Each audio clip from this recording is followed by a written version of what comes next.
Welcome to the Whole Note.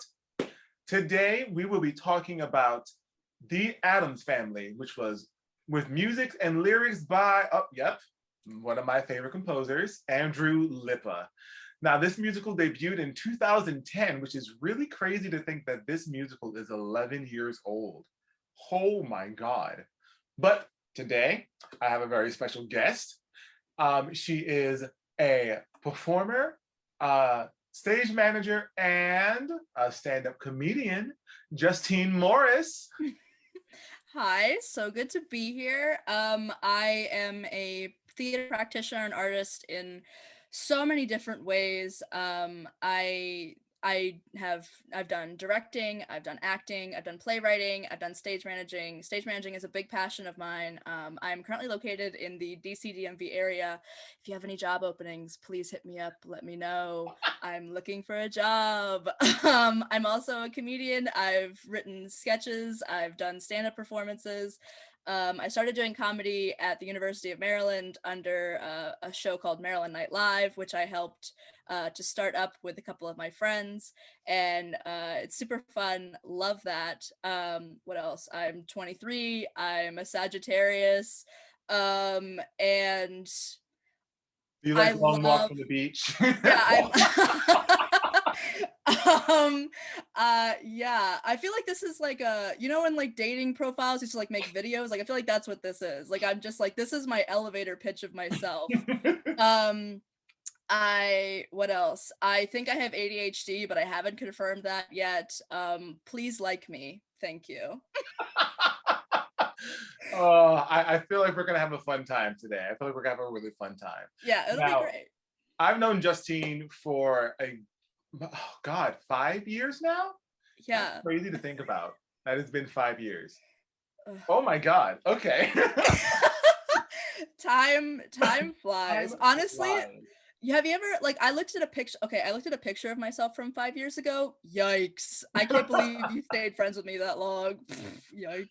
My first introduction to Justine was when she was the stage manager for Hairspray, and we just became friends immediately after that. Oh, it was so great. Honestly, here's the funny thing is that I knew of Kenny before I met him, and that was because I assistant stage managed a show at my community college, and in the show you know the story. I forgot about that, but go ahead Yep. and tell it. So I assistant stage managed a children's show, Knuffle and Bunny. Knuffle Bunny. By the way, a bonkers show. If you don't know the show, the main character is a 2-year-old girl who speaks in nothing but gibberish. She has a full gibberish song. It's crazy. There's dancing laundry puppets. It's a mess. But in one of these scenes, they needed a cutout of a person's face, and they couldn't use any sort of celebrity or anything like that, because of rules and laws and all that bullshit. So they used a cutout of Kenny's face, and I had no idea who this person was. I was like, oh, like, whatever, that's cool. And then I met him, and I was like putting the pieces together, and I was like, I have seen your face on my stage. But yeah, we met in Hairspray. I love that show. Shout out to everyone in that show. That was super fun. That was one of the first shows that I ever was the stage manager for, and it was a blast. It was a great time. 33 Now, people sort I of had to manage. funny moment, funny thing that you mentioned that. So it is. I'm sort of spoiling something, but it is confirmed. I will be doing Hairspray with both the Link and the Tracy from that production. Oh my gosh, I love that. That's incredible. But continue. I'm sorry. No, it was such a great show, and then I moved on to stage managing Addams Family after that. And it was just really it was a great year. Just those two productions back to back. What a great year. Now, Addams Family it's a very different production than what someone would think Addams Family would be. It is very campy. It is very. It's funny. There's less spooky elements and more kooky elements in it than someone would think. Yeah, it's definitely less because I grew up watching the Addams Family movies from the 90s, and it's definitely less macabre than the movies would have you believe. Like they make Gomez the most camp person ever, and I feel like that's hilarious because like, he kind of fits the vibe, but also it in some parts it just kind of spirals out of the realm of what you think could happen, and it's really crazy. And it's Nathan Lane playing Gomez. Of course, it's going to be high in camp. Oh yeah.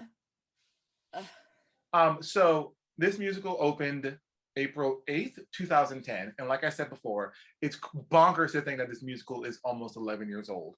Like I personally thought it was like 2012, 2013 that it came out.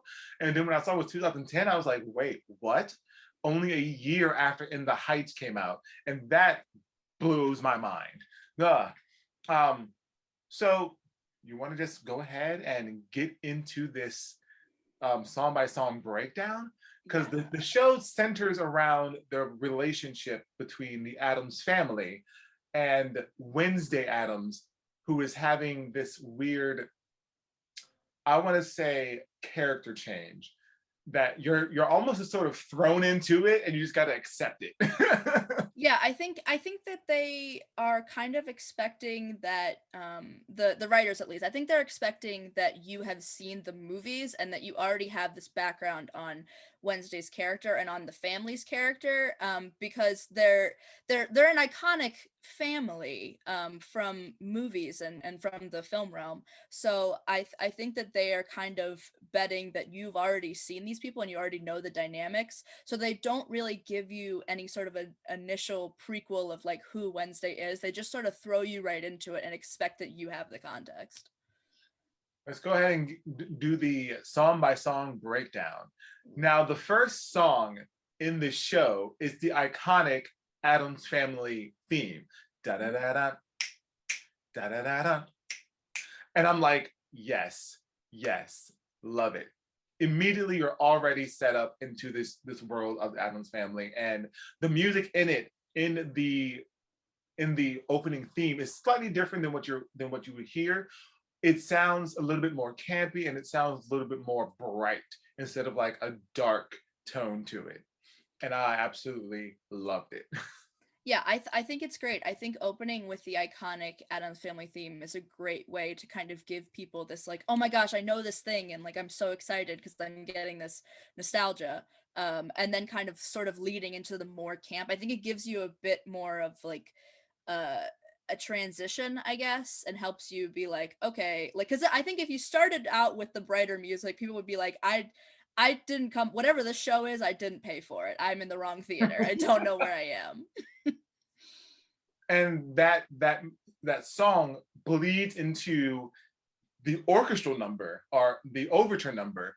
And you are immediately like, whoa, this is a totally different vibe than what I was going for. Yeah. The overture is very, very high camp. It is very, very like it gives you snippets of almost every song that is about to come up, like all the major plot point songs.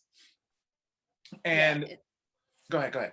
Oh no, I was just gonna say I really enjoy when overtures do that and they sort of hit all the plot points of the music. Because it's kind of like you're getting a summary, but you don't know that you're getting a summary. And I think that's kind of fun when you listen to it again and you're like, oh, and I can recognize where all these songs came from. Mm-hmm, mm-hmm, mm-hmm. So the the show opens with the Addams family visiting the graveyard for the annual gathering of the family, all living, dead, or undecided, to celebrate what it is to be an Addams. And the ancestors, who plays the ensemble, yeah, I think they are my favorite characters because they just randomly show up at random times doing random things. And I'm like, okay, I'm here for it. I'm here for it. But like when you're in Adams, it literally introduces all of the Adams family. Like every character that is in this show, besides the I want to call them the human characters, besides the normal people, Yeah. you were introduced to all of the Addams family. Yeah, I think this is definitely like spoiler alert, this is an early favorite for me. I love this song. I feel like it's definitely one of the best like musical openers that I've heard. It's so good. It summarizes like you get a feel for the whole family when the ants, oh my gosh, the haunting, like just how haunting it is when the ancestors come in and do the, oh my gosh, it's so good. I also think that just as a through line for the whole show, I think it really helps to introduce the ancestors as like some as like the entity that encourages what I like to call the fourth wall has eyes concept, where they are helping you understand what's going on, and also like understanding that the audience is seeing everything in full that the characters aren't seeing, and so the ancestors are kind of like, hey, pay attention to this is what's happening here. So I think that's a fun concept, also that I really like in musicals, when the audience knows everything and the characters only know a piece of it. So I think the ancestors are super fun. Also, when I stage managed the show, the ancestors costumes bomb, so good. Oh my gosh, like amazing. Like the Addams family looks good, but like the ancestors, like bomb, so good. And the costuming for the ancestor gives each one of them a particular character trait and a particular character architecture, which I really, really enjoyed. Yeah, they really put thought into like the generations, and we're like, here's all the ancestors through the generations, here's their characters. Like it's not something where it's just like this is the ensemble and we just threw a bunch of clothes on them and they don't have names. Like they put thought into this, and that's a really nice thing for a smaller show like this, is because it makes it feel bigger even though it's a smaller cast. Now, I'm going to be candid with the audience. So, Justine and I I only know the Broadway version. Justine knows the tour version, which is the version that is currently available for rights.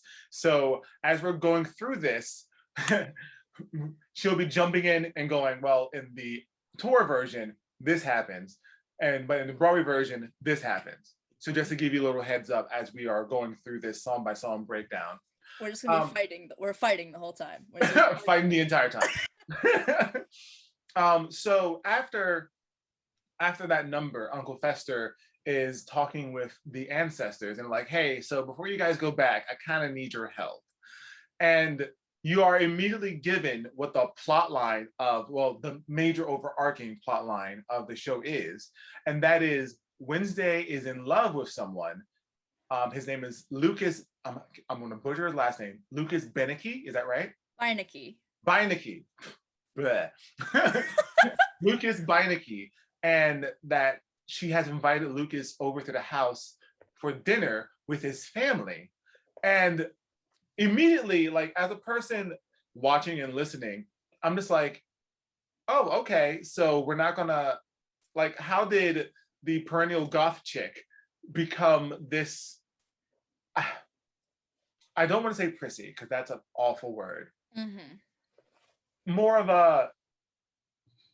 a normal human being, I would say, because the Addams family, they are absolutely abnormal, but to them, they are normal, and everybody else is abnormal. So it was just very jarring to like have this plot line just given to you, and you just have to accept it. Yeah, I think I wish they would have given even just a little more context of like because I think they do later on, and they talk about like Lucas finding her in the forest in One Normal Night, which will come later, but they never give sort of a introduction as to how these two people, because I've walked past people on my hikes in the forest and I've never fallen in love with them. This is not a Nicholas Sparks novel.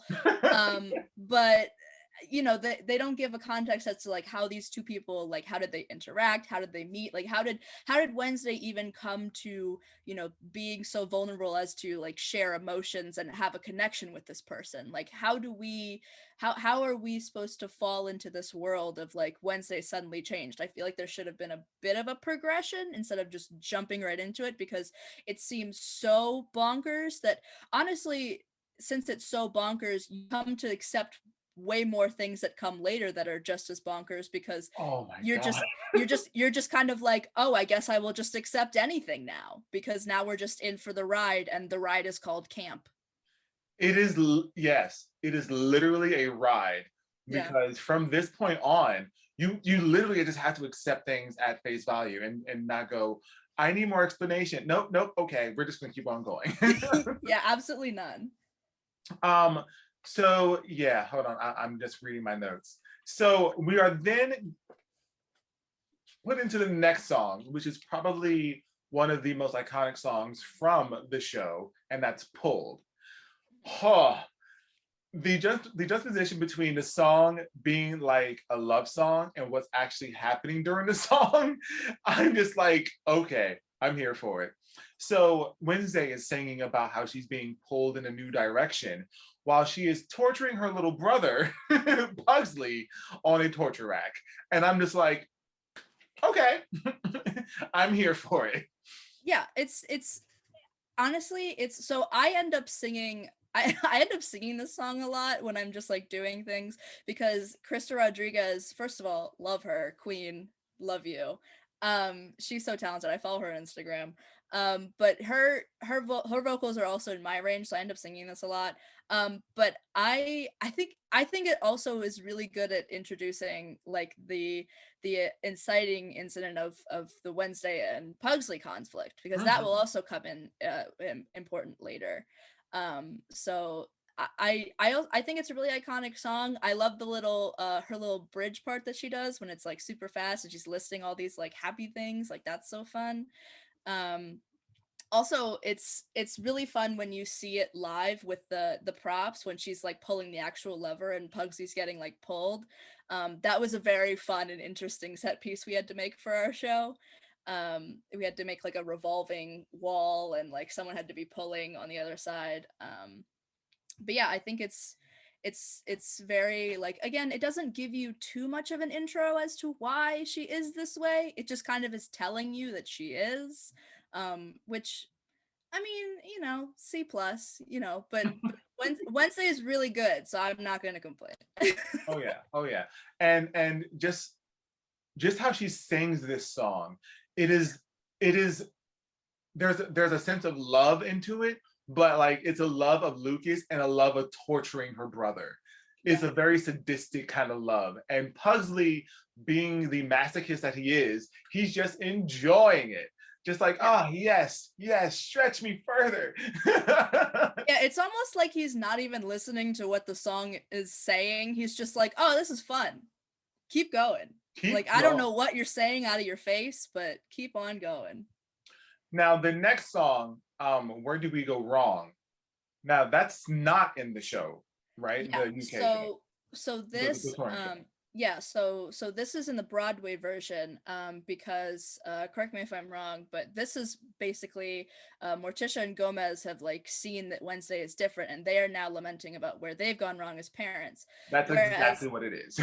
great. But in the touring version, so in the touring version, it's actually a little different, because in the Broadway version, a secret is revealed later, spoiler alert, that Wednesday and Lucas are getting married. But in the touring version, we learn that very early on, because before Pulled even comes up, Wednesday decides to tell Gomez that she and Lucas are getting married because she has a ring on her finger, and she figures that Morticia's going to get very upset, but Gomez might be understanding, so Gomez can help keep the secret.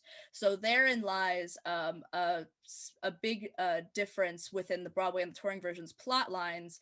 Whereas in the Broadway version, Gomez and Morticia's conflict will come up later, but in the touring version, Gomez and Morticia's conflict starts because Gomez now has this secret that Wednesday and Lucas are going to get married, and Wednesday tells her dad, "You can't tell mom. You promise you can't tell mom." And Gomez is very faithful and loyal to his wife, so this is a very hard promise for him to keep because he loves his wife and he loves his daughter. So he has this song called "Trapped," where he feels trapped, that he can't really do anything about it because he loves his daughter and he promised to his daughter, but he also loves his wife and he wants to tell his wife this secret. So they already kind of give you this sneak peek of like what's gonna happen when this secret comes out. But it's a very fun kind of build to the middle part of the right before the act two. But that's where this starts to differ is, in the Broadway version, Gomez and Morticia are both on the same side of not knowing anything. But in the touring version, Gomez already has an inkling and he's trying really hard the whole time to keep it under wraps. Keep it under wraps. Yeah. Because with the Broadway version, it's like right after Pulled, Morticia and Gomez are just lamenting, Wednesday used to be this and Wednesday used to be that. And you're like, okay, this is awesome. Like you don't like Justine says, you don't find out about their marriage until later on in the show during what, Full Disclosure Part 2. Yes. So after that, we are the Beinecke's. What was that? Pronounce it again. Yep, you got it. Oh, Beinecke's. I was right. Yay! The Beinecke's arrive, and Wednesday and Lucas instruct their families, be normal. And Lucas is like, hey, if the house looks strange, don't mention it. And Wednesday's like, if their clothes look strange, don't mention it. And it's just like how both of them are just like trying to be a normal family, which brings up one normal night. And this is the night of the dinner. And this song it's almost like two different worlds are colliding with each other, and they have to accept it because of their children. So you have Elice, who is played, hang on, because I absolutely love this woman. I just want to make sure I get her name correct. You have Elice, that is played by Carolee Carmello. I love it. Mal, which is played by Terrence Mann, which we've talked about him before. He was in the revival of Pippin, and he was in Cats. He plays Mal. And Lucas is played by Wesley Taylor. And just their dynamic against the Addams family's dynamic, they're two very strong personalities and two very strong wills colliding with each other. And you're just like, oh, this is going to be great. Yeah, I also think that, we heard a bit from Fester and the Ancestors, in the early stages before this, but I think this song really helps to establish Fester as like sort of a narrator type character of the story, and he is really, trying to help Wednesday's goal, but he is also narrating the story for not only the audience but also for the ancestors, so that they can help aid Wednesday in her quest, I guess you could say the word is. But it really helps to establish him as sort of, not even that it's, he's a part of the Addams family, this is true, but it sort of establishes him as more of a neutral party, and he's sort of kind of floating above everything that's going on. And so that's a very interesting dynamic, because it sort of feels like, you have the Beinecke's, Mal, Elice, and Lucas, and then you have the Addams family, Morticia, Gomez, Wednesday, and Pugsley. And then Fester and Grandma and Lurch are just kind of like, they're just hanging out. Like, they're just very neutral characters, just kind of, it feels like they're, Fester and Grandma kind of enable things to happen, and they're kind of narrating, but everyone else is just kind of hanging out and just watching, the 3 versus the 4 and what's going on. I kind of like that. They're just sitting on the sidelines going, we're just gonna yeah yeah, it's a very like, oh, like, okay, this is happening. All right, like, my day's been kind of boring, so I'll just sit and watch this. So the Beinecke's are first, and like the first person that they see in the house is Lurch, who is like this 7-foot person, and immediately you're like, oh, this is going to be fun, because like Mal's like, hey, and he tries to shake Lurch's hands, and I'm like, no, don't do that. No, stop being that person.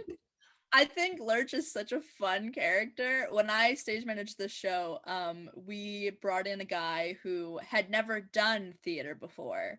And so it wasn't too bad, because, Lurch doesn't have any actual lines. I think he has one word at the end of When You're in Addams, I think, when he also sings the word die, but like, he just makes noises, and it's such a fun character to play when you don't really have any sort of words or lines to memorize. It's just sort of like, what is the, like he would ask all the time, like, okay, how do you want me to make this noise? Like, what's the intonation? And I was like, you're amazing. Like, you're so great. But yeah, I think characters like that, especially with how tall he is and how imposing he is, like it already gives you, you know, his height plus just the size, his costume, like you're already very intimidated. Like, I don't know who this person is, but I want him to leave me alone. Now, Lurch in the Broadway production is played by Zachary James, which he's actually really, really handsome in like outside of his makeup. I was really, really surprised about that. I was like, oh, hi. Zachary James, if you're listening, call me. So don't leave him in the lurch. I'm done with you. I'm done with you. Okay, so this is what my stand-up comedy is. It's just 5 minutes of puns. So immediately, Alice and the family, like Mal wants to like tear down the house and rebuild it as something totally beautiful. And they're like, oh, this house has great structure, but this could be this and this could be that. And Alice, just trying to like cut the tension, just starts randomly saying poetry. And I'm just like, please stop, please stop. And Pugsley and Uncle Fester and Grandma are just, they're just failing horribly at trying to act normal, because like honestly, of everyone, those three cannot be normal at all. Like Uncle Fester, when you look at him, you're like, oh. Grandma, when you look at her, you're like, oh. And Pugsley as a child just has like this almost look of, I'm very good. Look at me. And I'm just like, oh. But the striking character thing that happens is Wednesday comes down the stairs wearing a yellow dress. The character that is known for pigtails and a black dress is now wearing this bright, happy yellow dress. Like I have a lot of, you know, I because I stage manage a show, so I read that in the script, but then it's like, it's still like, you look at it and you're like, I don't even, like, I was in high school and I was never happy enough to put on a yellow dress. So like, I don't know what's going on with you, but like there is some explanation that needs to be here. And also like, I think it's funny the exchange that like Alice and Morticia have over this dress, because Alice is very into it, but also Alice is like me in 8th grade writing poetry and no one wants it. She's just out here like, oh, yellow is the color of, and no one cares what yellow is the color of. It's the color of yellow. And Morticia I feel like Morticia has to be given great acting props for really disguising how much she hates this dress, because I don't know if I could do the same thing. Like, you know, sometimes I'm a happy gal, but I have never been so happy as to be like, I'm gonna put on a dress that is just completely highlighter yellow. I don't know what would persuade a person to do such a thing. And also, it also introduces something weird to me, because if Lucas is so in love with her like dark side, why is she doing that when he meets her parents? Like, that's such a weird twist to do, because also that is a weird thing to do when like your mom's obsessed with yellow, because then it's like, I'm trying to remind you of your mom, but I don't know that Lucas wants to be reminded of his mom. I don't know that he wants that. I think Wednesday does it not because she wants to impress Lucas. I think it's more of, she wants to come across to the Beinecke's as, hey, I'm a regular, normal girl. There is nothing about me that screams death, goth, or you should be worried about. Yeah, I'm not death at all. I am the opposite. I'm the sun. I'm the literal sun. So stop looking at me. I also think it's more not really a defense mechanism, but it is to look safe in front of the Beinecke's. Yeah. So that way they can, like, both the Beinecke's and the Addams can come together as a unit. So after the song One Normal Night, we are given a couple of scenes. Well, I believe one of the scenes is Gomez trying not to tell Morticia that they are engaged because Morticia says something to him, and he just has this look of, "Oh, I know nothing. I'm just happy that they're here." And Morticia's like, "Okay, something is not right here. You're holding something from me, and I don't know what it is, but I'll find out what it is later." Yeah, there's definitely parts in the touring version where Gomez does this thing where it's like, or I mean, I don't know anything about an engagement. What are you talking about? You're the one who brought it up. Like it's very like not even close to being able to hide it. And somehow Morticia's onto him, but somehow she doesn't know what's going on, which is a little baffling. But I guess she's more preoccupied with the fact that her daughter is in a yellow dress, as I Mhm. would be. So Gomez takes a bite. He's on a tour of the house, and they are introduced. Now, in the Broadway version, this happens. I'm not sure. I don't remember in the tour version if this happens, but they're introduced to Bernice, which is the pet octopus. Yeah, so there is no mention of Bernice in the touring version. So I was very stunned to come upon that. And because I had come upon that character before because it's part of the lore, but I had not come upon that in the musical at all. There is no reference made to Bernice at all in the touring version. Which is weird because I think that also cuts out another song that happens later on. Because without the octopus, there's no. We'll get there. We'll get there. We'll get there because I have notes. So then, okay, sorry, I'm looking at my notes.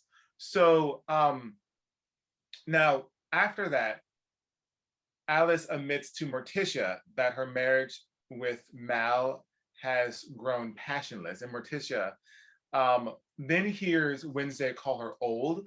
Now this is where the tour version, the Broadway version sort of just go, ah, because Morticia being old is the plot point for Gomez and Morticia, whereas that's not the case for the tour. And of course, Gomez is trying to persuade his beautiful, beautiful wife that no, you're growing more radiant and more attractive. And Morticia's like, "Ah, you're lying. I don't want to. I don't believe anything that you say." Because Gomez is trying to get her to do a tango with him. Because their version of doing a tango is like their version of, I guess, having sex, which is very, very similar to Roger Rabbit and Jessica's Rabbit, doing the patty cake. Mhm. And I'm just like, okay, so tango, sex, got it. but Morticia's like, no, you're not getting a tango, and walks away. And then he sings this song with the male ancestor ensemble called Morticia, which is literally just about his love for Morticia. Yeah, so in the Broadway version, that's what happens, and that establishes the central conflict of Morticia and Gomez as like Morticia feels old. She mentions that she's getting crow's feet, and that she might not look as grand as she used to. But in the touring version, what happens is, jumping back to what I had already said before, Gomez knows about the engagement and he's trying really hard to hide it from Morticia, but he's not doing a very good job. In the touring version, when they split and Gomez and Mal kind of go off to admire the architecture, and Alice and Morticia go off to talk about their marriages and things.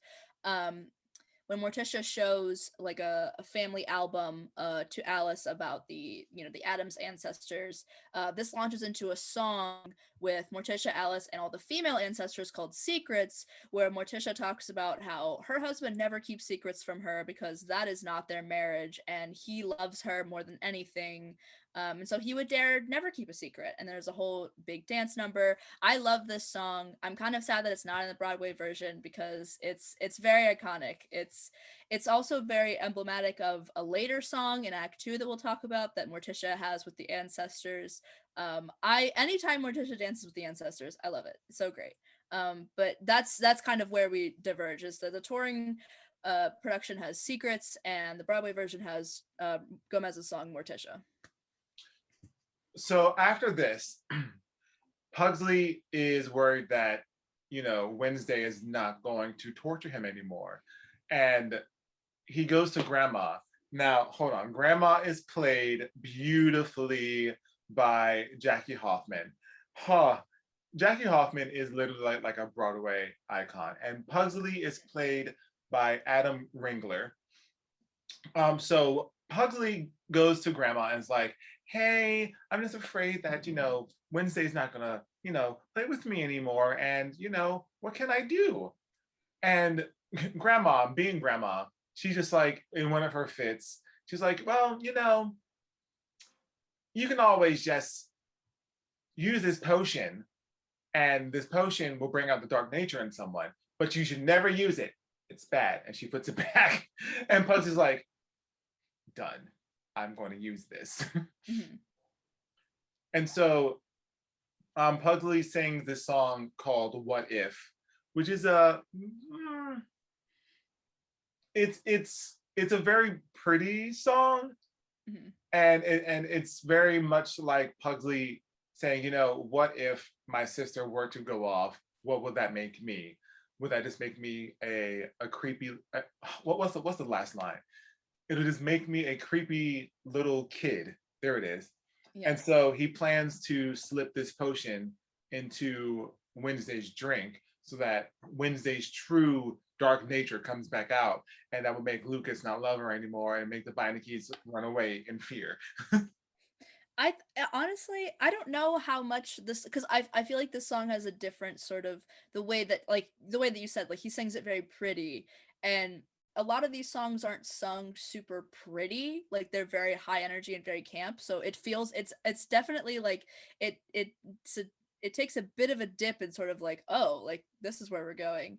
It's not a bad song. I think it's so adorably sad. Like he's so cute. I think that in itself is really funny. But it definitely gives the audience like I didn't know this was gonna happen. Like this is a very sad, very pretty song, and also you don't expect that voice from that kid. So mm-hmm. it definitely subverts expectations. And so then we are at the dinner. Oh my heavens. We might spend some time on this dinner because there's a lot that happens during this dinner. Oh my god, yeah. First and foremost, I just want to say that I think that, the dinner and the whole number of full disclosure, I think that number does such a good job of very passive aggressively highlighting every conflict thus far. I think it does such a good job. It doesn't feel lengthy, it doesn't feel long, it doesn't feel like they're explaining things to you. It feels very, the fourth wall has eyes and you are just in for the ride and you are just seeing everything kind of unfold. And I think it's such a good illustration of like if you were to write like an act 1 summary but do it in such a camp way, I feel like this encapsulates that. Exactly. If you missed the first part of the show, well, guess what? Here it is again. Yeah. So Gomez decides to play the game and has this chalice, this goblet that you drink it and you have to tell, like you learn the truth, or you have to tell the truth or something. What is it? It's like a truth serum or something. Yeah, you have to like tell a deep dark secret or tell the truth or something that's revealing about you. Mm-hmm. So Gomez tells a story about scaring away crows and their feet, which this is in the Broadway version, which upsets Morticia because she thinks that it upsets Morticia because he accidentally compares her to a goat, which Uncle Fester, played wonderfully by Kevin Chamberlain, which Kevin Chamberlain will discuss later on in the podcast, musical, because he plays Horton. Kevin Chamberlain is literally like the most, he's an adorable individual, and his smile just lights up a room. So him playing Uncle Fester was literally perfect. Yeah, I love him so much. He admits that he's in love with the moon. And I'm like, okay, that is very random and very whatever. So go ahead. I was going to say that there's one line that I really like that he says when he's like talking about this, where he's like, I know what you're thinking. What could a fat, bald person of no specific sexuality know about love? And I'm like, that... It's kind of like it's like that when they're like people are dying, Kim, like it's like there's so much more happening. I don't know why this is what's going on in your brain. Like I feel like, and I'll talk about this more, but like it just kind of feels like when someone's like when someone's talking to you but there's like a song playing in your head and like that's all you can think about. Like that's what this feels, that's what Fester feels like to me. Fester is the song that plays in your head that has nothing to do with anything that's going on. And then so it's Wednesday's turn. And so Pugsley's like, this is my moment. So he pours the potion into the goblet and just passes it to his sister. But Alice jumps in and takes it. And immediately you're like, oh God, no. Yikes. Which brings me into probably one of my favorite songs, Waiting. Alice goes off. She said, I've had it. And you know what? She's right and she should say it. Mm-hmm. Like she just spills all of her tea about her and her relationship with Mal and how it's sexless and how she just wants to go out and just be ravished by anyone and everything. And the entire time you're just like, okay, okay. And then the song just becomes like almost I don't want to say it's like a salsa, but it's like a song of seduction. Because then she just her good girl image has been shed, and now she's like, I just want to be bad, and she's just like, yeah, I love it, and I'm like, I just can't. I I love this song because of the way that you don't even need to see the show to hear in Alice's singing that she is fully making herself the moment. She is draping herself all over this table. It is all about her right now. Like this is her dark side and she's coming out and she doesn't want to hide it from anybody. And she wants to let you know that she's spilling the tea. And I love the whole family's just like standby reaction to like, I should not be listening to this, but like it's not like I'm gonna walk away from it. Like Mm-hmm, mm-hmm. And this makes Mal very upset, and he grabs his family and he tries to leave. And this is where in the Broadway version that Wednesday and Lucas blurts out that they're getting married, which sort of stops everyone. They're like, wait, what? You're doing what now? And all of a sudden, there's this thunderstorm that is keeping the family at bay. And they're like, well, you're gonna have to stay here because there's a thunderstorm. And you find out later that this thunderstorm is created by Fester and the ancestors to keep the family trapped inside of the mansion so that way they can talk about and get through this whole mess that just happened. And that gives us Full Disclosure Part 2, which is literally the Act 1 finale. Oh my goodness. yeah, it's quite a whirlwind. One of the big hallmarks of the touring show, it's not in the Broadway show, as we talked about before, is this secret keeping that Gomez is doing for Morticia. So they kind of it's not much different from the Broadway version, but they kind of put a couple little inklings in. Like in the full disclosure, like Morticia is trying really hard to get Gomez to give a full disclosure because she's like, something's going on with you, and I'm gonna figure out what it is. So play the game, sir. You wanted to play the game, so play it. And he's kind of like, haha, no, I will not do that. Weird segue that doesn't make sense. All right, who's next? Oh, Fester and that moon. Let's hear more about that moon so that it can stop putting the spotlight on me.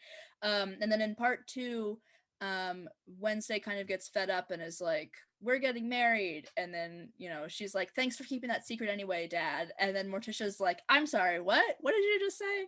Mm-hmm. I know that you did not we're just going to speed past you saying that. I know what, and then, they have this whole thing where Gomez is kind of like, oh shit, I've been found out. Yikes. Now what do I do? Consequences. I hate him. Who doesn't hate him? So that's a little different, but it's for the most part the same. I also really like part 2 as like they just kind of continue part 1 as if waiting didn't even happen. Like they were like, all right, let's go back into camp. Also, what was that weird shit that just happened? Did y'all see that? Whoa, that was crazy. Let's keep dancing. It's very, let us just cover up what just happened and let's ignore it and let's move on with life. They were like, we weren't done with our song yet, but thanks. Thanks for the interlude. Thank you. So that's the end of Act 1. So we are now about to enter Act 2, and the thunderstorm is still raging. And Wednesday is just like, I want to leave. Lucas is like, no, let's stay and work things out with the family. And Wednesday's like, no, our families are never going to like each other, which leads to like their first fight. And I'm like, oh no.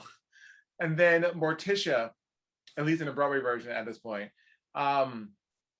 she starts to second guess herself, like she's not needed by her family anymore, and she sings "Death is just around the corner," which is her like, oh, you know what, your death is right around the corner. That's my happy place.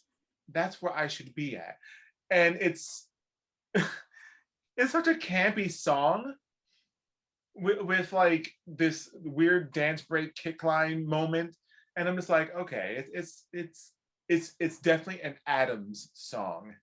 Death is just around the corner. I was like, oh, okay, here we go. Love it. I was like, why this song shouldn't be as comforting as it is. Like I'm like, why is this so like fun? Like I'm like, ooh, like I listen to this sometimes like just for the rhythm and just how like fun it is. And like it shouldn't be comforting, but like it is. And also like I'll fully sing like all of the lyrics about like asphyxiating and like being being buried and shit. And I'm like, this is fun. This is a great time. I don't know why it's so comforting, but it is. I enjoy it. And then we're introduced to Mal and Alice, who are having they're trying to hash out what literally just happened moments ago in waiting, and they're like, mm-mm. I mean, no, Mal is trying to talk to his wife and be like, hey, I can be better. And Alice is like, I don't think you can. And they walk off. And I'm just like, all right, that's random. Cool. And then Uncle Fester comes in and sings this beautiful love ballad called The Moon and Me. And I'm like, oh, Uncle Fester is it's just adorable. It's okay, so I'm gonna let you and the rest of listeners here on an inside joke that I have with a couple of my friends because it pertains, it's relevant. But I, as you know, I'm a comedian and I started recently doing sketch writing, and there's a form of sketch writing called a blackout, which means it's basically like 30 seconds of a sketch. Like you get like you have maybe a couple of characters, you have like one intro line, one maybe like filler line, and then the punch line, and you get out of there, and that's the blackout. I had an idea for a blackout that it's on paper it's funny, but like in performance you can't do it, it's not possible.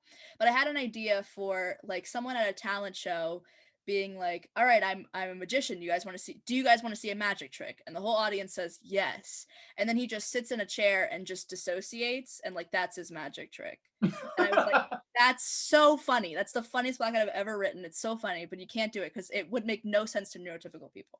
But anyways, so now whenever I dissociate, I call it doing a magic trick. And this song is just a magic trick. Like this whole song to me is just like I'm fully dissociating from everything that is happening right now. Like this song makes me, it's just, this song should just be called Fester's Magic Trick to me. Like I'm like, what is actually happening right now?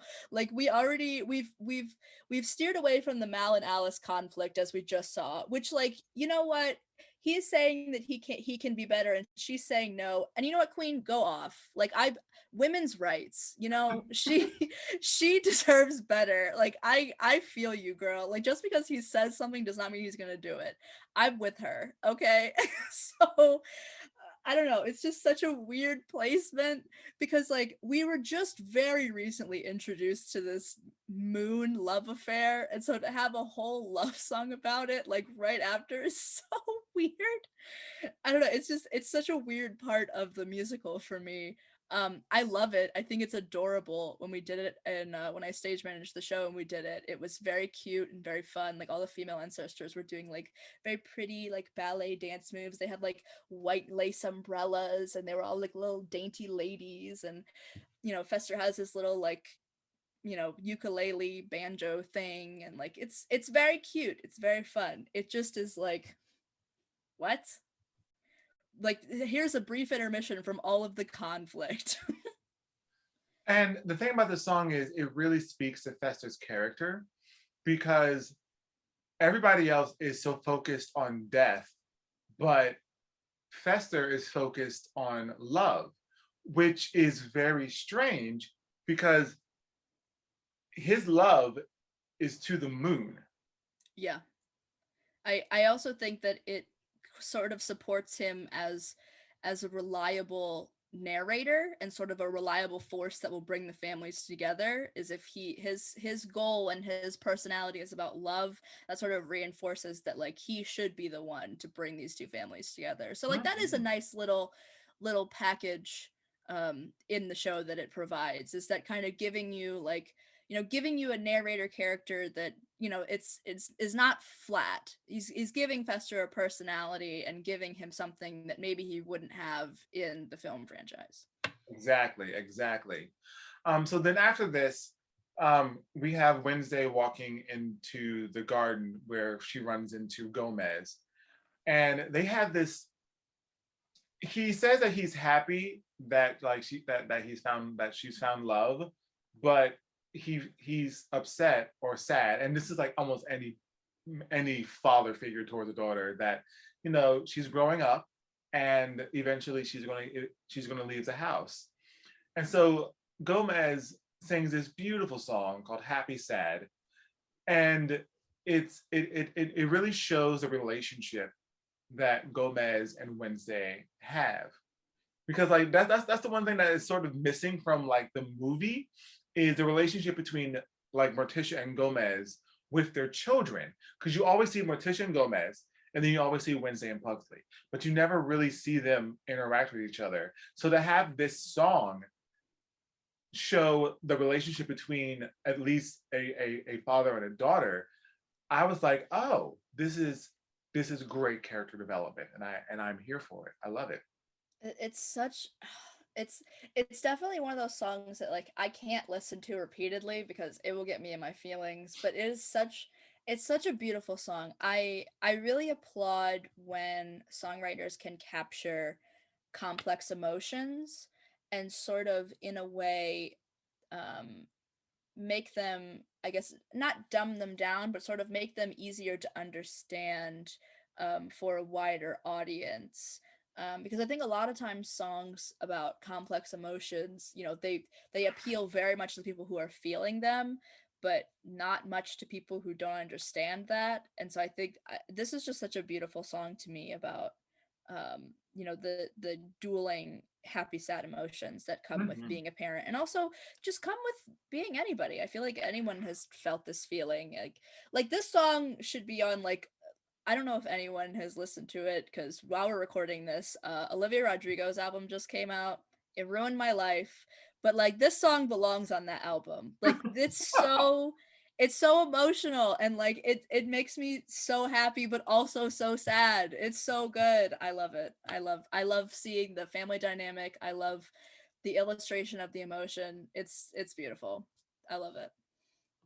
And so then Wednesdays is like Gomez leaves and Wednesday's still in the garden, and Lucas comes in, and Wednesday is like, look, I don't think you and I are going to work. I don't think our families are going to work.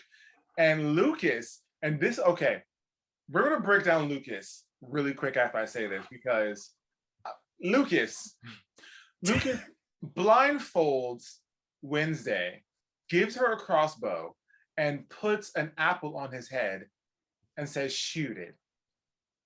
And this leads into the song "Crazier Than You." Okay, Lucas gives me, I don't want to say serial killer vibes, but he gives me serial killer vibes. just the simple fact, or maybe he's like an adrenaline junkie, to where he likes living on the edge, and that's probably why he's attracted to Wednesday, because Wednesday scares him and that excites him at the same time. Yeah, this is gives me Lucas gives me very like I went to Catholic school as a kid vibes, and now like I'm breaking out and doing everything I'm not supposed to do. And like I don't know if I would say like serial killer I could see. This makes me feel like it's this feels more kinky to me. Like this feels Yeah, like very much so. like Very I BDSM. like I feel like at some points like Wednesday's even like, oh, like all right, you're a little freak, like, but okay. And when you see Lucas, he looks like the boy next door, and I guess he just wants to shed that image of being the boy next door, and he's like, I want to be this person. I want to be whatever you want me to be, Wednesday Addams. And I'm like, I mean, the song itself is them battling each other vocally, um, trying to one up each other. It's almost like this is the Addams Family version of anything you can do, I can do better. Yeah. At some points, I'm like, okay, so like Alice is the one that drank the acrimonium, right? Like not this kid. Like just to make sure. Like just like you're telling me he didn't have like a little sip, a little sip afterwards. Like you telling me he didn't take a little, just like a little perusal, because like I'm feeling it. Like I'm feeling that maybe after hours, when the lights were off during intermission, he snuck back in and he was like, I want to see what's going on. Like my mama was ranting and raving about this, and I would like to take a little sip. And I don't know. It's a very vocally impressive song. I think it's done really well. It's just very crazy, as the title would suggest. It's very insane. It also, and we'll talk about Mal and Alice a bit later, but in the touring version, Crazier Than You includes Wednesday and Lucas, and then Mal and Alice also have a part in Crazier Than You. They both sing this song, so that's how they Right. both resolve their conflicts. Whereas in the Broadway version, it's different. But they both resolve their conflicts in this song. It's a bit longer, and after Lucas and Wednesday leave, that's when the Mal and Alice part happens, and then they move on to the next section. So a interesting dynamic there. But yeah, I don't know. I think it's such an it's such an interesting way to like resolve their argument, because their argument was that their families will never get along, and like Lucas was just kind of like, I still want you to hurt me though. Like that part's not gone. Come back. It's like Lucas is a grown-up version of Pugsley. Oh my gosh. That's honestly a psychological assessment for another day. Like Wednesday girl, Wednesday you're in for it. Wednesday, you have a type. Oh no. I mean, when you do, you do, you know?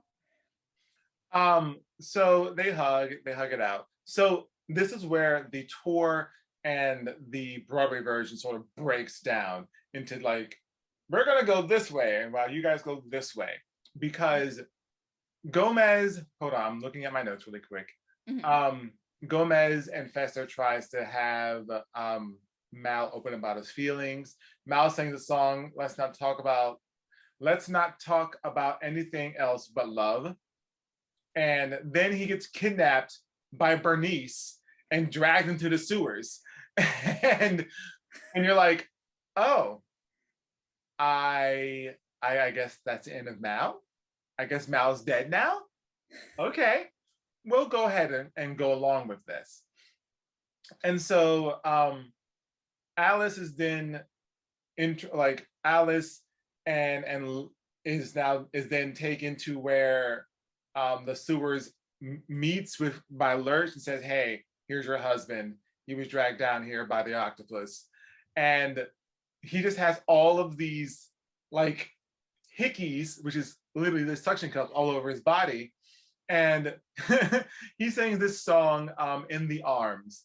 And it's him like, I think I know what love is because I just got ravished by a very passionate octopus. And I'm like, yo, what? Okay. So in a way, I'm glad like that whole part was cut from the Broadway to the tour, and they just had that second part in Crazier for You, because that just sort of makes sense to me. Yeah. So like I have a lot of thoughts on this song. I feel like I don't know what I feel. Okay. I feel a lot of things and also nothing at the same time. I don't know what's going on. When I was comparing in preparation for this, when I was comparing the two like soundtracks, because when I was listening to the soundtrack on Spotify, I realized, oh, there's some songs in here that I did not hear. So then that kind of, got me into researching what the difference is between the Broadway and the touring version, and got me to realize that I stage managed the touring version. And this song is the most baffling thing in the world to me, because we are just supposed to accept that like he just screwed a squid, and like that's the like I don't know why that's the answer to anyone's problem. If anything, I feel like if I was Alice, I'd be like, okay, I'm definitely leaving now, because even that just sounds like something that like someone on like someone on a trip, someone who's on a drug trip, like someone is like, I had sex with a squid, and I'm like, no, you didn't, something happened to you, I don't know what it was, but it wasn't that. This is such a weird whenever I come across a piece of media that is so baffling to me, I just think about like what it was like, as somebody who has been in a writer's room in a pitch meeting, I just imagine what that is like. And I want to know who let the weird guy pitch something. Like, that weird guy that sits in the corner of the room, like he's at the table, but he doesn't talk much. And then when they're like, oh, like, Bob, do you have any ideas? And this is his idea. And I don't know who greenlit this. I don't know who, like, someone was just like, you know what? Fuck it, we'll have some fun. He fucks a squid, and like that's the plot line. I feel like whoever put this in there was just wanted to give you like a middle finger to your expectations. Like they were just like, you know what? Wednesday's in a yellow dress and then Mal fucked a squid. We can do whatever we want. We have the power here. You're just supposed to accept it. That's what it is. I feel like it's a heightening of it's not only a heightening of the characters in their arcs and their progressions in the conflict, but it's also a heightening of how much can you accept with no explanation. Like, we really just want to test you and see how much that you are just going to blindly be like, this is fine, everything is fine. This is such a weird song. Also, I feel like I'd be really insulted if you relearned how to love your wife by being in the arms of a squid. Are you comparing me to a squid? I'm not a squid. I'm a beautiful lady. And then this leads into, now, like I said, this is different from the Broadway to the US tour. Gomez goes up to the roof and professes love to Morticia, and they sing Live Before We Die. And then this leads into them doing the Tango de Amor. Now, first, let me just say, Morticia, played beautifully by Bebe Neuwirth, who was also was she Velma Kelly or was she Roxy Hart? Can never remember. She was Velma Kelly in the revival of Chicago. Legs for days, for one, and such a great dancer. So yeah. just like hearing the music for this, I can just imagine all of the kick splits that she would be doing for the Tango de Amor. But yeah, like I said, this part is sort of different than the US, than the actual tour. So Justine, what actually happens after Crazier for You? Okay. For this part? So in the touring production, they have Crazier Than You, Wednesday and Lucas, and Mal and Alice, and they sort of both come to like the resolutions of their conflicts. And so that leaves pretty much everyone resolved except for, they still are trying to figure out like what happened with, like Pugsley's still kind of upset, and that's a little unresolved, but the main one that's not unresolved is Gomez and Morticia. So we go back to them, and in this plot line, since Morticia's found out that Gomez has kept a secret from her, she decides to just leave. Like, she literally packs a bag and she's just like, I'm gone. And she like sits at a bus stop. Like, she fully is like, I'm gone. And so Gomez has this whole song called Not Today, where he's like, my wife is not leaving me today. Not today. Not ever. No, no, no. No, sir, no, ma'am. We're not doing this. So he goes after her. Singing this song about like how he loves her, he'll fight for his wife, she's not leaving today, she's not going today, this is not happening. And then they meet up at the bus stop and they talk, and it's kind of the same thing. He kind of says he's sorry, and they have this whole conversation that leads into Live Before We Die and then the tango. So it's a little similar, but more so that in one immediate chunk of song you get two of the biggest conflicts are solved, and then you move on to Gomez and Morticia. So it kind of feels like, instead of it being more interspersed like it is in the Broadway version where there's more songs because everyone gets their own kind of moment, it's kind of like there's one big chunk and everyone is realizing that they love each other, and then Gomez goes after Morticia because that's like the last piece, like that's what they need to get resolved. Pugsy's still sad, and we get to that at the end, but it's a bit different, but more so the same. We land in the same spots. We land at Live Before We Die and the tango. So Pugsley, after all this, after all the couples are resolved, Pugsley admits that he was the one that slipped the drink into the goblet, hoping that Wednesday would drink it, but instead it was Alice. And then instead of them being upset, they're like, thank you, because you solved a lot of issues that we were having with each other. So good job. And then the most ridiculous part of the show happens. Uncle Fester walks in wearing a rocket. And you're like, what are you doing, Uncle Fester? He's like, I'm going to go be with my love, the moon. And so he goes off stage and you just hear this rocket shoot off into space. And then you're like, okay, I guess that's the end of Uncle Fester. So then they sing the one last ballad, Move Towards the Darkness. And then all of a sudden you see that the moon, you get like this weird bright spot. And Gomez is like, well, I guess Fester has landed. And I'm like, what? So Uncle Fester's living on the moon with the moon. Okay, I'll accept that. Everybody is hunky-dory and happy. Okay, I'll accept that. And now they're saying move towards the darkness, which is like moving away towards the light. So move towards the darkness. Okay, I'll accept that. Yeah, it's very much like it kind of, ties everything in a bow and everything comes together.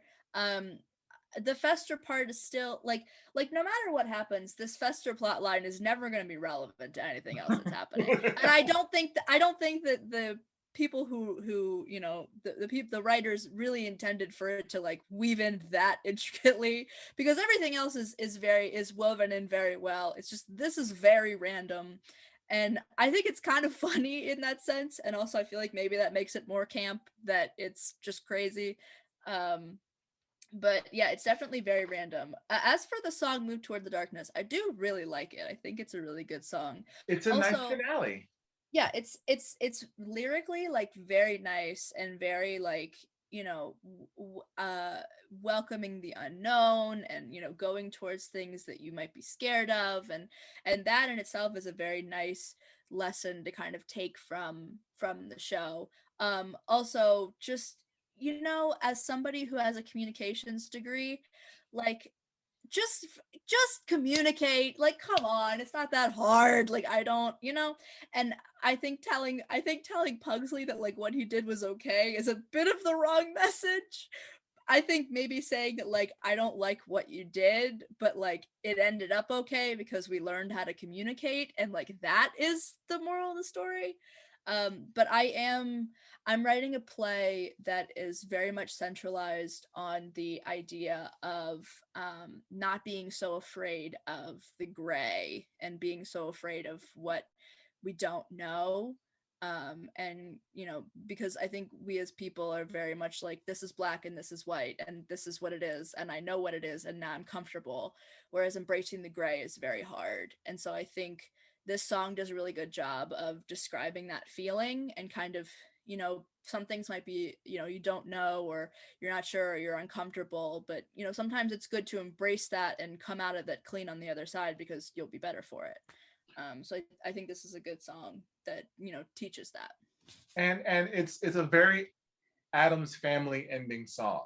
Yes. It sort of mimics the opening where like they're like, when you're an Addams, and now they're like, everything is hunky-dory, move toward the darkness, that's where we all live, and that's where we all will just be happy. And I'm just like, okay. Yeah. It just fits for a nice closing. And that's the end of Addams Family. It's one of those shows that when you listen to it, you literally have to take it at face value. Don't try to dissect it. Don't try to think too hard on it. All right. So, Justine, what are your top 3 songs? Ooh, this is so difficult. I think in no particular order. I think When You're an Addams, for sure. I think that's such a good opener. I love that so much. I think it's so fun. And it really just brings you into the world. I love that song. It lets you dance along. The ancestors have a killer part. Ugh, so good. I think I would also want to say probably Full Disclosure. I think Full Disclosure is so well written in terms of, encapsulating all of the conflicts, but in a way that, all the characters only have pieces, but the audience has the full story, and sort of not only encapsulating them well, but not making it feel like it's explanatory, and also just making it easy to digest in like a fun, campy way. So I would say that. And I don't know. I will say my third song is Crazier Than You. I think that's a really fun song. And it's a tie for me between Crazier Than You and Happy Sad, but I think Crazier Than You really highlights Wednesday and Lucas's relationship, and I think that since that is what this whole thing is mainly about, I think it does a really good job of highlighting it in a very fun but still like badassy kind of way, where it's like, oh, here's all these things that I'm gonna do. Like I also think that it really highlights the impressive vocals that Krista Rodriguez and Wesley Taylor have. I think it's a really good song. And also when, in the touring version, it also highlights Mal and Alice's vocals and, their relationship together. So I think it's a really good song. I think it's a good song to have in the second act. My top 3, I'm gonna have to go with Pulled for number 3, just because I like songs where the action is different than what you're actually singing. Yeah. It reminds me of Sweeney Todd's Joanna, where it's like he's killing everyone, but just singing this beautiful song about his daughter. And I'm just like, okay. So Pulled, definitely. I love The Waiting because I like a nice sultry song, and especially a song that spills a lot of tea like Waiting does. So good. And my top song is definitely Crazier Than You, just because it, to me, it's like the first time that Wednesday is now seeing Lucas as on her level, and she's like, oh, I don't gotta wear yellow, I can just wear black. Okay, I'm here for it. Let's do it. I'm gonna switch things around a little bit for this one. On a scale, no. I'm gonna follow the structure. What are your random thoughts on this show? Because from the Broadway to the tour are two totally different entities. Yeah, I think my biggest takeaway is that I'm kind of disappointed that the Broadway version doesn't have the secret plot line. I think that that's a really good. I mean, I think the plot of Morticia being like down on herself because she's old and she's not feeling herself. Like, I mean, it kind of works. It's very broad. It's very general. I think it could be attributed to any sort of older matriarch female character, so it feels less special. But I think the secrets plotline is much better in terms of its delivery, and also I think it's a much better motivator for Morticia to be so upset. So I really enjoy that plotline, especially because she has that establishing, secrets song where she already tells Alice that they don't have secrets, and so that comes back up in the touring productions version of Waiting, where Waiting is like where Alice is like, oh, you said you didn't have any secrets. That's hysterical. And she starts laughing at Morticia, which makes Morticia feel even worse because now she's a laughing stock of a woman she doesn't even like. So I kind of wish that the Broadway version would include that plotline. I think it's a really good one, and one that feels specific to Gomez or Morticia's relationship. Well, it also goes to show that theater is an ever-changing entity. Mhm. So someone saw the Broadway, like they were looking at the Broadway show and they're like, you know what? This will probably be better if we change and rewrote the script a little bit and changed it to this. It just shows like the progression of a show because I'm Mhm. sure from previews to the Broadway, I'm sorry, like from the tryouts to the previews to the Broadway, there were three different shows. And then to go to the touring is a totally different show because of these plot lines that were added and subtracted. So to me, I think the tour show is a more complete show and it makes more sense if Mhm. that makes sense. Yeah, I definitely think that I think both versions are good. I think that the Broadway one definitely has. I think the Broadway one has more songs Mhm. than the touring one does, which I don't think is a bad thing. I think that sometimes maybe it's just that each character has their own like little song instead of them being kind of like combined into other songs like Crazier Than You, for example, whereas like Crazier Than You could was is both Mal and Alice and Wednesday and Lucas, whereas in the Broadway version it's just Wednesday and Lucas. And then Mal and Alice kind of have this other thing, this other side plot. I think it feels less it feels a little more discombobulated, I guess. And also I will never get over the squid thing. It's so weird. I don't understand. Like I could see it in some sort of like I could see it feeling regular because I think that there are some plot lines that feel absurd. It's just the environment that they're in.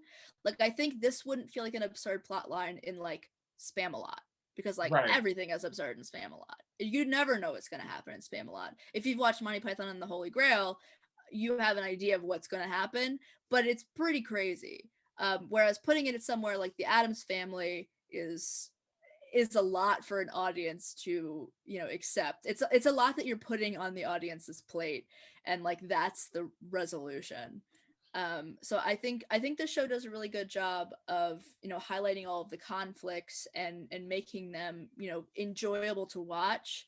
I think some parts like the squid thing and Fester's offshoot feel a little absurd, but I don't mind it. I don't mind it very much. I think it makes it fun. I think it makes it very camp. They somehow managed to make Gomez the most camp man on earth, and I think that that's an achievement. It's a far cry from the Raul Julia's version of Gomez and Angelica Houston's version of Morticia. Yeah. Because like oof, they were just like icons. And Hmm. now it's not that BB Newirth and Nathan Lane are not icons, but like their renditions of the characters are I want to say more accessible. Hmm. More accessible. Yeah. Um, all right. So on a scale of A plus to F, what would you rate this show? I think I would probably give it. I think I would give it. I think I'd give it like a hmm. I'd give it like a B plus. Like a B plus, I think is fair. I love the songs. I think the songs are very fun to sing outside of the show.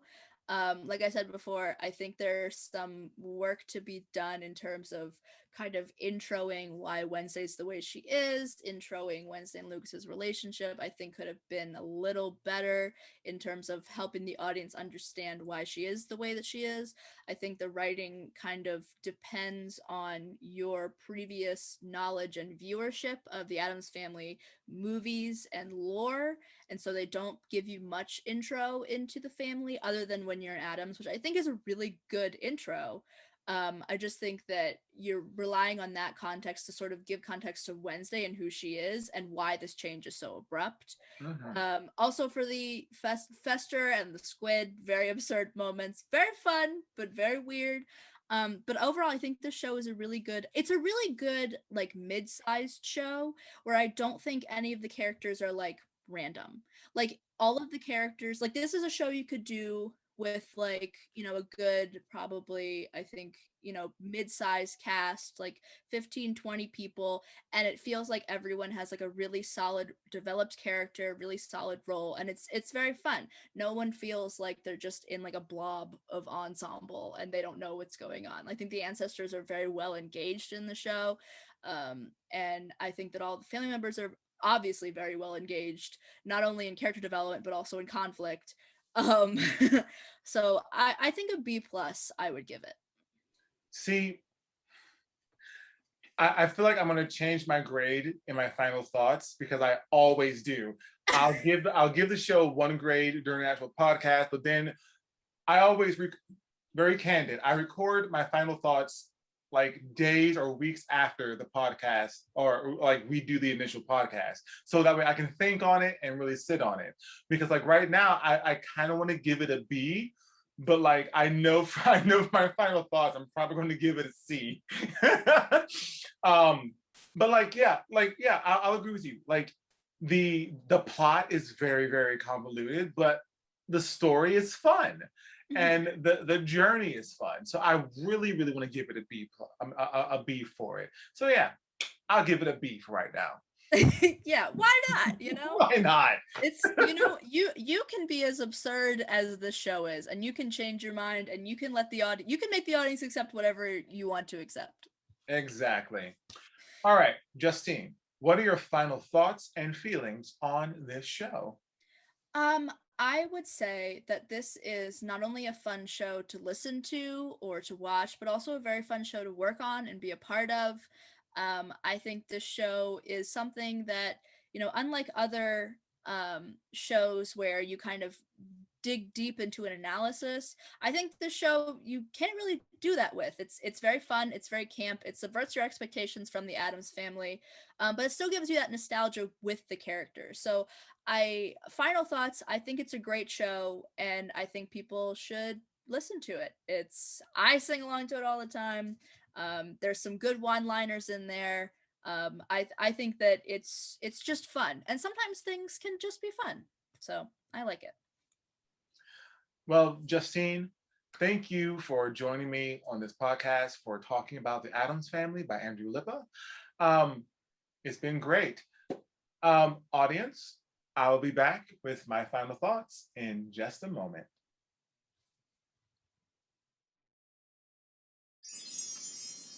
Kenny's final thoughts. All right, my final thoughts. This is where I give my opinion on the musical that we just discussed.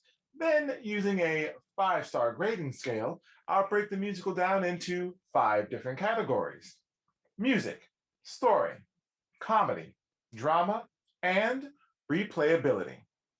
Finally, I will give it an overall letter grade with the help of opera singer Marseille Alundra. Ooh, Addams Family. I'm going to be very nice to this musical. I promise Justine that I will be very nice to it. The musical is not my cup of tea.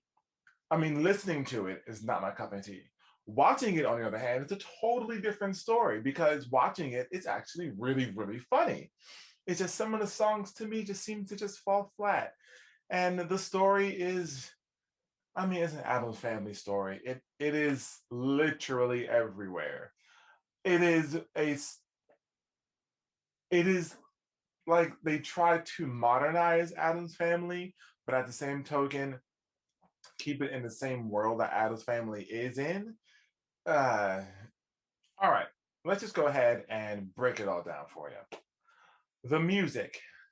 The music is written by Andrew Lippa, and I absolutely love Andrew Lippa. I mean, The Wild Party, Andrew Lippa's version, is one of my favorites.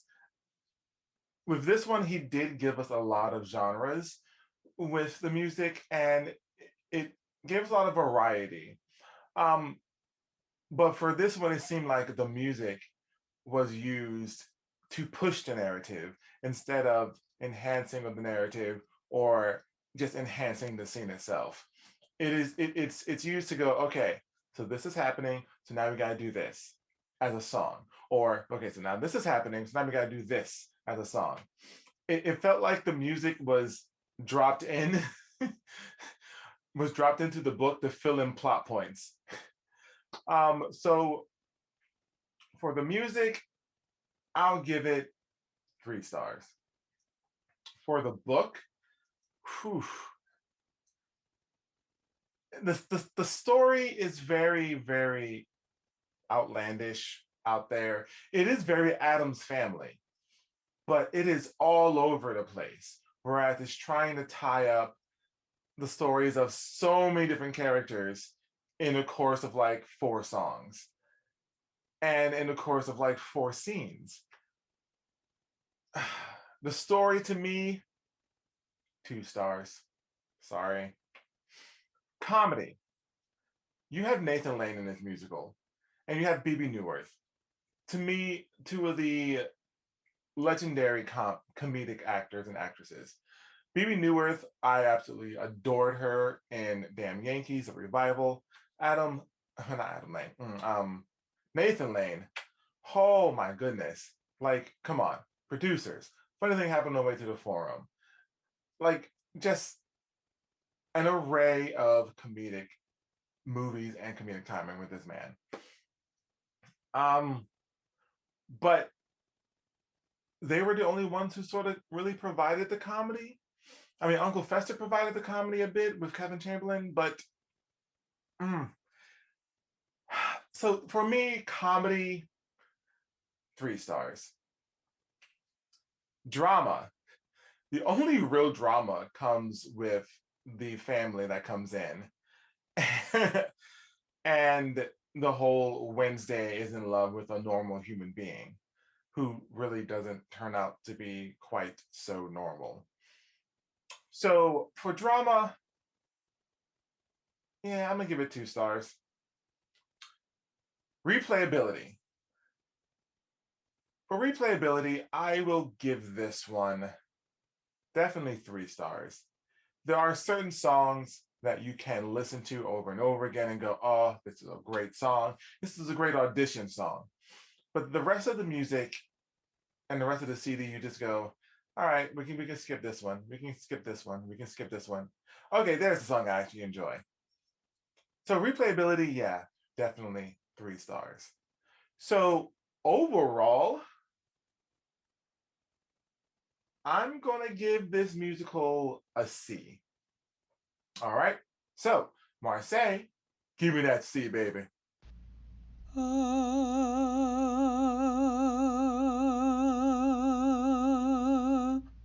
Beautiful. So, looking at my notes here. After a tryout in Chicago in 2009, the musical opened on Broadway in April 2010. The production closed on December 31st, 2011, and a revised national tour of North America began in September 2011. The show lasted on Broadway for about 2 years. You can listen to the original Broadway cast recording on Spotify. Now,